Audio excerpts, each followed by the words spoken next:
Hi నమస్తే welcome to మర media నేను మీ కేవీఆర్ తెలుగు రాష్ట్రాలను షేక్ చేసిన ఘటన గుడ్లవల్లేరు ఇంజనీరింగ్ కాలేజీలో చోటు చేసుకున్న సంగతి తెలిసిందే కదా గత 4 రోజులుగా వాస్తవానికి ఈ వరదల కారణంగా ఆ ఇష్యూ పక్కకు పోయింది కానీ లేకపోతే ఎంతమంది ప్రాణాలు పోతుండో ఎంత రగులుతుండో ఇంకా తెలియదు కానీ ఇప్పుడు ఆ ఘటనను ఏమంటారు నేల నాకించేసేలాగా చేసిరు అనమాట తండ్రి కొడుకులు ఇద్దరు నారా లోకేష్ చంద్రబాబు ఇద్దరు స్టేట్మెంట్ల మీద స్టేట్మెంట్లు ఇస్తూ ఉన్నారు అసలు ఒక వీడియోనైనా బయటకు వచ్చిందా చూపెట్టండి అని చెప్పి ఎవరు నారా లోకేష్ మీడియా మీద చిందులేస్తూ ఉన్నారు చూపిస్తాం మీకు అది ఫస్ట్ ఈ స్టోరీకి సంబంధించిన వాస్తవాలంటే తెలుసుకునే ప్రయత్నం చేద్దాం పక్కా స్కెచ్తో పక్కదారి గుడ్లవల్లేరు ఘటనలో కళ్ళెదుటే వాస్తవాలు కనిపిస్తున్నా పట్టించుకొని ప్రభుత్వం ఆధారాలు ఇవ్వాలంటూ డొంకతిరుగుడు మాటలు నిజాయితీగా దర్యాప్తు చేస్తే అది ఆధారాలు కోకొల్లలు దర్యాప్తు సజావుగా సాగకుండా ప్రభుత్వం ప్రయత్నం ఆధారాలు లేవని బుకాయిస్తున్న చంద్రబాబు లోకేష్ దర్యాప్తు జరుగుతోందంటూనే రాజకీయ రంగు పులుముతున్న సీఎం చంద్రబాబు ప్రభుత్వ పెద్దలే అలా చెబితే పోలీసులు చేతులెత్తాక ఏం చేస్తారంటున్న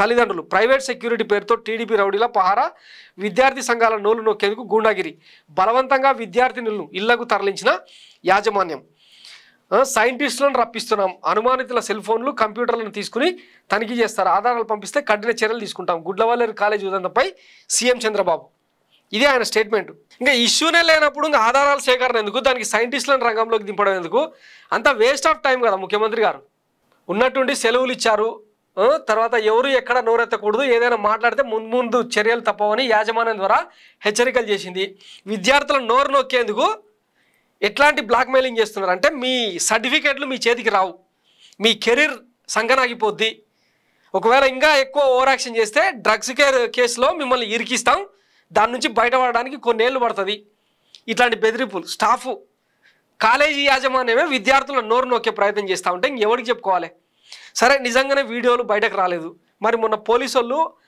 అవి విప్పుకొని జాగ్రత్తగా ఇట్లా కొంగున చుట్టుకొని ఎందుకు తీసుకెళ్ళినట్టు రాత్రికి రాత్రి ఈ ఘటనకు కారణమైన సదరు టీడీపీ నేత కూతుర్ని అర్ధరాత్రి 11-12 గంటల టైంలో కాలేజ్ నుంచి ఎందుకు దాటించేసిండ్రు తర్వాత వరుసగా సెలవుల పేరుతో విద్యార్థులందరినీ ఎందుకు హాస్టల్ నుంచి వెకేట్ చేయించారు ఇవన్నీ తెలియాలి కదా ఇవన్నీ పక్కన పెట్టి మన ది గ్రేట్ యువ నాయకుడు నారా లోకేష్ గారు ఏం మాట్లాడుతారో ఒకసారి చూడండి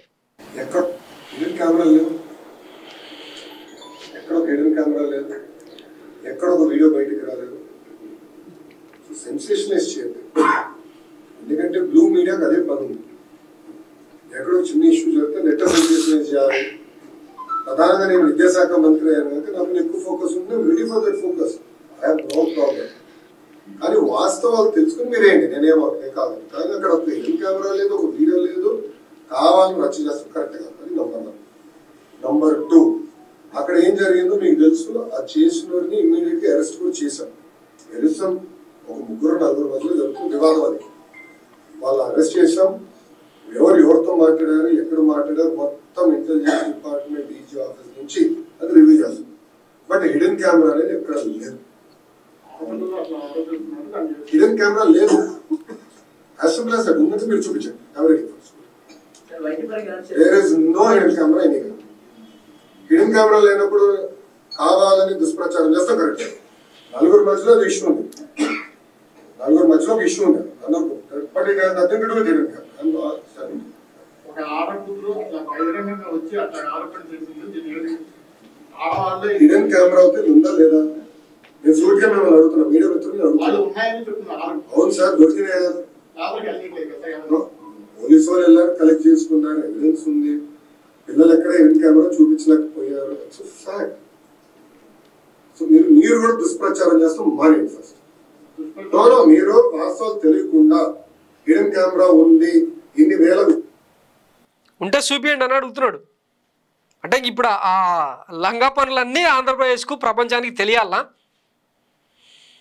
అంటే ఏం లేకుండానే విద్యార్థులు గత 4-5 రోజులుగా క్యాంపస్లలో టార్చ్ లైట్లు వేసుకొని అర్ధరాత్రులు పుస్తకాలన్నీ పక్కన పెట్టి కాలేజీ క్యాంపస్లో వీ వాంట్ జస్టిస్ అని కాల్చేతులు గులగుల పెట్టి ఆందోళన చేసిర్రా లేకపోతే సంతోషమే ఆ పిల్లల మాన ప్రాణాలు శీలం ఆత్మాభిమానం అన్నీ కాపాడిన వాళ్ళు అవుతారు బాగానే ఉంది ఏ ఆడకూతురు కూడా అట్లా నడి రోడ్డు మీదకి రావాలని ఎవరు కోరుకోరు ఎందుకంటే పిల్లలున్న తల్లిదండ్రులు ఎవరు కూడా దాన్ని సహించరు దానికి నువ్వు విదేశాంగ మంత్రివే కావాల్సిన అవసరం లేదు కానీ జరిగిన ఘటన విద్యార్థుల ఆందోళన దానికి నువ్వు మందేసేలాగా ఏం చేస్తావో చెప్పకుండా ఉంటే చూపెట్టు అని మాట్లాడడానికి నువ్వేం కావాలా విద్యాశాఖ మంత్రి? సిగ్గుండాలి కదా కొంచెమన్నా. అరే ఒకరు కాదు ఇద్దరు కాదు 300 మందికి పైగా విద్యార్థినుల ఆత్మాభిమానం. నిర్భయ అభయ ఘటన కంటే ఘోరం ఇది. వాళ్ళన్న కొన్ని క్షణాల పాటు కొన్ని నిమిషాల పాటు నరకయాతన అనుభవించి చనిపోయినరు, అనంత లోకాలకు వెళ్ళిపోయినరు. అక్కడితో ఆ ఇష్యూ క్లోజ్. కానీ వీళ్ళది నిత్య నరకం. రేపొద్దున ఎప్పుడు బయటపడుతుందో, ఆ వీడియోలో మా బాడీ పార్ట్స్ ఎంత దరిద్రంగా ఉంటాయో చూసుకొని ఎంతమంది చూస్తారో అని చెప్పి నిత్యం కుమిలిపోవాల్సిన పరిస్థితి. మానసిక చిత్రహింస, అది చిత్రవదకు గురవుతున్నాయి కొన్ని వందల కుటుంబాలు. దీనికి న్యాయం చేయాల్సింది పోయి ఇట్లా ఎదురుదాడి చేస్తే ఏమనాలి వీళ్ళని? మళ్ళా చెప్తున్నాం, వీడియోలు లేకపోతే ఏ ప్రాబ్లం లేదు, అందరూ సేఫ్, ఓకే, అందులో డౌట్ లేదు. కానీ వాళ్ళు చేసిన ఆందోళన దేనికి సాక్ష్యం? ఆ పిల్ల మిడిల్ ఫింగర్ చూపించింది కదా, నా ఒక్కదాన్ని కాదు 300 మంది నా ఫోన్లలో ఉన్నాయని చెప్పి మిడిల్ ఫింగర్ చూపించి వెళ్ళిపోయింది. ఆ పిల్ల చెప్పింది తప్ప? ఇప్పుడు మన ఇంట్లో ఆడకూతురికి ఏదైనా అట్లా జరిగినప్పుడు, పెద్ద పెద్ద సెన్సేషన్ జరిగినప్పుడు మాత్రమే యంత్రాంగం మొత్తం ఇట్లా కదులుతుంది. గతంలో చూసినాం కదా, ఆయన ఎవరు, పింగళి దశరథరామ్ని నడి రోడ్డు మీద నరికి చంపినాం. దేనికోసం? మన ఇంట్లో రంకు భావతలు బయటపడడానికే కదా. అట్లాంటివి ఏమైనా జరిగితే తప్ప మనం స్పందించాం, అంతే కదా. మెంటల్ కేసులు అన్నీ, ఆ నొప్పి, బాధ, కడుపు మంట, తల్లిదండ్రుల ఆక్రోశం, అసలు స్పందన ఉంటుందా? గుండెలో తడి ఏమైనా ఉందా మీకు? ఇట్లా మాట్లాడడానికి సిగ్గనిపించట్లే? వీళ్ళ నాయనేమో సైంటిస్టులను తీసుకొస్తాడంట, సైంటిస్టులను. ఇగో సైంటిస్టులను రప్పిస్తున్నాం గుడ్లవల్లేరు ఇంజనీరింగ్ కాలేజ్ ఘటనపై సీఎం చంద్రబాబు. అయిపోయినాయి మొత్తం ఆధారాలన్నీ చెరిపేసినారు. అక్కడ ఇష్యూ లేదని క్లోజ్ చేయించడానికి ఎంత చేయాలో అంత చేస్తూనే ఉన్నారు. అయిపోయింది. ఇంకా ఇప్పుడు కాదు, ఇంకొక 6 నెలలకో 1 ఇయర్కో అవి బయటకు వచ్చిన రోజు తెలుస్తుంది ఆ మానసిక వేదన ఏందని. ఆ నిందితున్నేమో పక్కకు తప్పించేసిండ్రు, అమ్మాయినేమో కాలేజీ క్యాంపస్ దాటించేసి రేపు దేశం కూడా దాటి వెళ్ళిపోతుంది. మీరు మీ వ్యవస్థ ఏం పీకలేదని ఇట్లా మిడిల్ ఫింగర్ చూపించి వెళ్ళిపోయింది ఆ పిల్ల.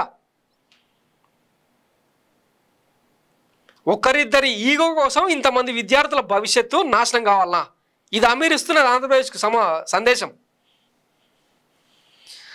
ఈయన ఏమనంటే ఆడబిడ్డలందరూ నా పిల్లలే, వాళ్ళకి అన్యాయం జరిగితే చూస్తూ అవ్వకుంటామా? ఇదే IIIT న్యూస్ వీడ్లో అన్యాయం జరిగితే 2-3 సస్పెండ్ చేసినాం, ఎవరిని వదిలిపెట్టాం, కఠిన చర్యలు తీసుకుంటామని చెప్పిండు. ఇదే గుడ్లవల్లేరు ఘటనకు సంబంధించి మాట్లాడితేనేమో చూపెట్టండి, మీరు కావాలంటే చూపియండి, అట్లా సెన్సేషనల్ చేయొద్దు అని చెప్పి మాట్లాడతాడు. నేషనల్ మీడియాని కూడా బెదిరించిండంట ఆయన. ఇంకా వాళ్ళకు కూడా ఇది ఒకటే ఇష్యూ, దేశంలో గుడ్లవల్లేరు ఘటన ఒకటే ఇష్యూ. అరే గొంతెత్తి అరిచి న్యాయం కావాలని అడిగితే కూడా ఇట్లా ఎదురుదాడి చేస్తే మిమ్మల్ని పాలకునాలా అనాలా లేకపోతే పుండాకోర్లు అనాలా? డిసైడ్ చేసుకుంది ఇంకా ఆంధ్రప్రదేశ్ ప్రజలే. ఇట్లాంటి పాలకులను నెత్తికెత్తుకున్నందుకు ఇక ఈ 5 ఏళ్ళు అనుభవించాల్సిందే. ఇంకా ఎన్ని విపత్తులు చూడాలనో, ఇంకెన్ని ఘోరాలు చూడాలనో. ఇప్పటికే చూస్తున్నాం కదా, 70 రోజుల వ్యవధిలో కొన్ని వందల ఘటనలు, వేల కుటుంబాలు రాష్ట్రం దాటి వెళ్ళిపోయినాయి ఈ అరాచకాలను చూడలేక. ఒక్కడు మాట్లాడు దీని మీద. మళ్ళీ ఏమనంటే AP is in safe hands అని ట్రోలింగ్ నడిపిస్తాం, రెడ్ బుక్ చూపించి బెదిరిస్తూ ఉంటాం అనమాట. ఒక్కడికన్నా శిక్షలు పడ్డాయా? ఇప్పుడు ఆ రషీద్ అనేటోని అర్ధరాత్రి నరికి చంపినరు. ముచ్చుమరి ఘటనలో ఒక పిల్ల రేపు గురై శవం కూడా ఈనాటికి దొరకలే. ఇవన్నీ పక్కన పెడితే ఇంతకు మించిన ఘటనలు ఇంకా చాలా జరిగినాయి. ఏ ఒక్క కేసులోనైనా ఈ ప్రభుత్వం శిక్షలు వేసిందా నిందితులకు? ఒకసారి ఆలోచించండి. అంతే, ఇంతకుమింది చెప్పడానికి ఏం లేదు. ఏదో సామెత చెప్తారు కదా, అన్నం ఉడికిందా లేదా అనడానికి 1-2 బియ్యం గింజలు ఒత్తి చూస్తే సరిపోతుంది. ఇంకా వీళ్ళేందో, వీళ్ళ ప్రయారిటీస్ ఏందో, వీళ్ళ పాలన సంగతులు ఏందో ఇప్పటికే ఆంధ్రప్రదేశ్ ప్రజలకు అర్థమైనాయి. అందుకే రోడ్ల మీదకి వచ్చి ఆందోళన చేస్తూ ఉన్నారు. ఇప్పుడు విజయవాడలో అగ్గి మండుతున్నారు. ముందు వాళ్ళని సల్ల చేయండి, తర్వాత కేసులు పెట్టుకుందరు. కానీ నిన్నమో నా ఇంటూరి రవికిరణ్ అనే ఒక YCP social media activist arrest చేసి రిలీజ్ అయ్యిందిలే పాపం. ఇట్లా అంటే రాష్ట్రంలో జరుగుతున్న అరాచకాలను బయట ప్రపంచానికి చూపిస్తే కూడా మీకు కడుపు మంట.